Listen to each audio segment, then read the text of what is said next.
मित्रांनो, नवरात्र सुरू आहे आणि यात प्रत्येक देवीच्या मंदिरात भाविकांची अलोट गर्दी दिसून येते। आज त्याच अनुषंगाने महाराष्ट्राची उपराजधानी नागपूरची नगरदेवी म्हणून प्रख्यात असलेल्या आग्याराम देवी बद्दल आपण जाणून घेणार आहोत। हे मंदिर तमाम नागपूर वासियांचं श्रद्धास्थान आहे। परिसरात दूरवर या मंदिराची ख्याती आहे। या मंदिराला नागपूरकर भोसलेंच्या रूपाने पुरातन काळाचा इतिहास लाभलाय। रघुजीराजे भोसले यांच्या घराण्याची ही कुलदेवी असल्याचं बोललं जातं।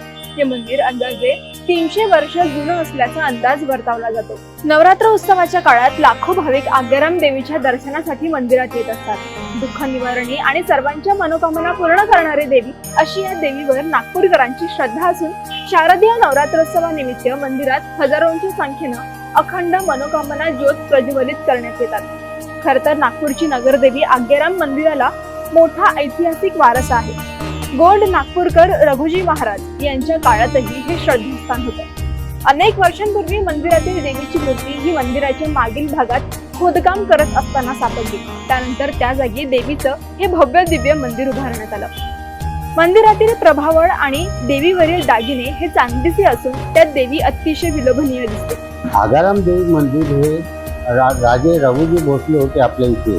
त्यांनी या देवळाची प्रतिष्ठापना केलेली होती आणि हे देऊळ आहे आपल्या इथं रघुजी राजे यांनी जे देऊळ बांधलं तेव्हा आपल्या पूर्ण नागपुरात ही नगरदेवी मानल्या जाते। आणि या देवीला आज देवी 250 ते 300 वर्ष जुनं मंदिर आहे। दरवर्षी भाविक या मंदिरात आपल्या नावे अखंड ज्योत लावून घेण्यासाठी नोंदणी करतात।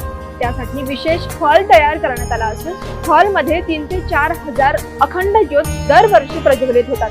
यंदा या ज्योत प्रज्वलित करण्यासाठी परदेशातून देखील नावं आली असल्याची माहिती देण्यात आली। आग्याराम देवीचं हे मंदिर सकाळी 4 वाजता सर्वांसाठी खुलं होत असून 5:30 वाजता आरती केली जाते।